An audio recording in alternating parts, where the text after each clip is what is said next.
Well, hello everyone. Hopefully you guys are ready for this video where we're going to be covering the 3 dumbest robberies in history, starting off with the duct tape bandit. On August 10, 2008, a 25-year-old Casey would walk into a National Line liquor store in Catlettsburg, Kentucky with his head entirely covered with duct tape except for the eyes and mouth, with his shirt pulled over his head, which basically equivalates to him being Cornholio but with duct tape. He would threaten the clerk, telling her that he had a gun and to put the money in the bag, to which she complied. But before the duct tape bandit could make his getaway, the store manager would actually chase him with a club and tackle him in the parking lot, where he would be detained while the police would arrive. Funny enough, the police would actually mention how easy it was to remove all the duct tape because of how much he was sweating. And he would try to deny it initially, with him in an interview saying, "Look at me, do I look like a duct tape bandit?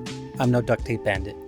I found the video, and funny enough, he actually sounds exactly how you would imagine him to sound like. So I'll just show you the clip so that way you guys can see exactly what I mean. They call you the duct tape bandit.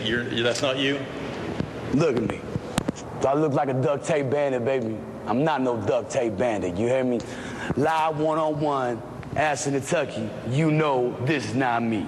Now look, do the math, do the homework, man.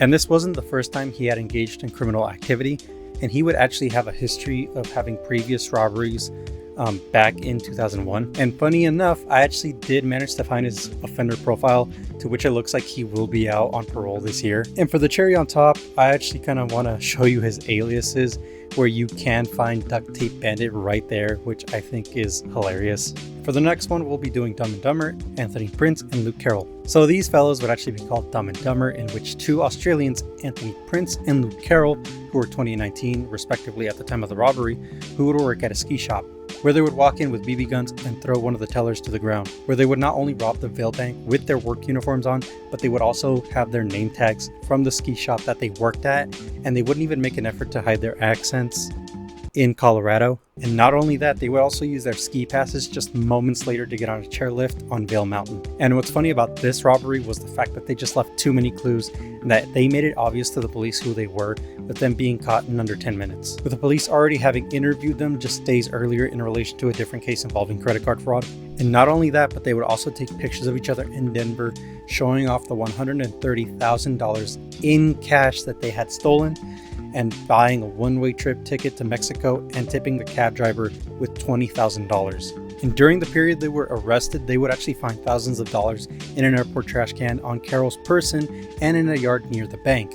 Officer Milburn would go on to say that they were easy to identify, as one was tall and thin and the other was stocky, and that the accents weren't hard to miss. And just to give a little realism to this story, not just to make, gaffes and goofs, I believe one of them would actually get out of jail and begin to write a book about the experience, with him describing one of the tellers, of how much that one of them reminded him of his sister. And that specific teller that he was describing, she would actually mention how traumatic that experience is, and how she doesn't really appreciate how he's going to make the effort of writing a book about all that stuff and to profit all that. And I tend to agree with her. It is kind of gross on his part and stupid, which is no shocker because he is stupid, of profiting off an experience that he himself created and putting people in danger, even though obviously there were BB guns, but nobody knew at the time what they were. So in that aspect, yeah.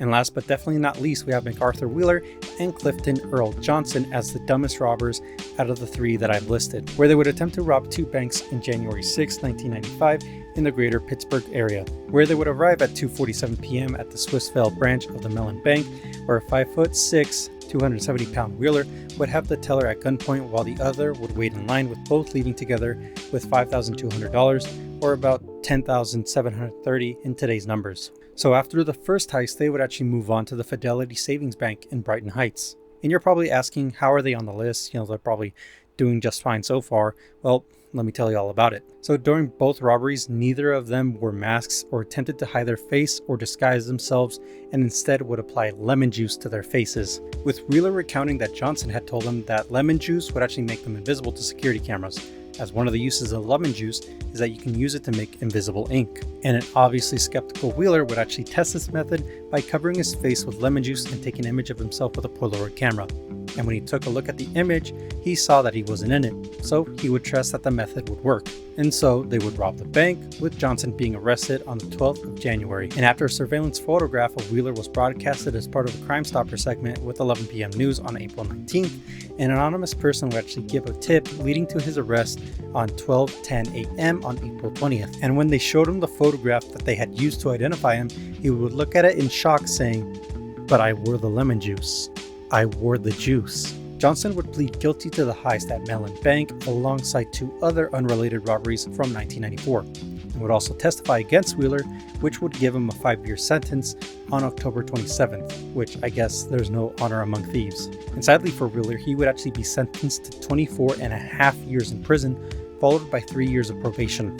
Now, for the reason why I think this case deserves a crown for the dumbest robbery in history is due to the fact that because of this idiocy, it actually caused the professor of social psychology to gain the inspiration of researching what we now know as the Dunning-Kruger effect. And for those who don't know what that is, it is when one has a cognitive bias to which a person has a limited understanding of a particular subject to the point where they overestimate their own abilities. For example, they would have participants take a quiz with them making an estimation of their performance afterwards, with them gravely misjudging their abilities because they lack the ability to correctly assess themselves. So let's say, for example, if someone does a test, they believe that they get like an 80 or even 100, when in reality they get like a 30. Which then leads to the Polaroid photo that he took, with you maybe wondering how he even managed to take an image with him not even being in it and him actually believing it. Well, the reason for that is because either the camera had bad film, a maladjusted camera, or Wheeler had unintentionally pointed the camera away from his face, with even one investigator saying, quote, "Although Wheeler reported the lemon juice was burning his face and his eyes, and he was having trouble seeing and had to squint, he had tested the theory and it seemed to have worked." And just, what I think is absolutely hilarious about this whole thing is what the professor basically said about him, with him concluding in a statement where he would say, quote, "If Wheeler was too stupid to be a bank robber, perhaps he was also too stupid to know that he was too stupid to be a bank robber. That is, his stupidity protected him from an awareness of his own stupidity." Which I just absolutely love that from the professor. And so that concludes the final story, which is honestly incredible due to the fact that you are literally the trigger of advancements in the field of psychology, which is mainly due to the fact that you're a fucking moron. And so we reached the end of the video. Honestly, this was very fun to do. It was very short, very sweet. Honestly hilarious when you kind of go through these and see exactly what happened with these.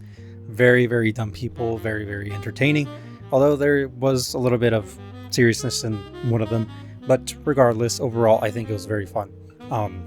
Yeah, in terms of any updates, I don't think I have anything other than maybe I'm thinking of increasing the gameplay videos a lot more often just because they're a lot easier, but that's still something I'm considering. For anyone that's new, hopefully if you want to check out anything new, I have my catalog if you want to take a look at it, see if anything piques your interest. And yeah, I think that's basically it. But without further ado, hopefully you guys have a good morning, a good afternoon, and a good night. And until next time, you guys take care.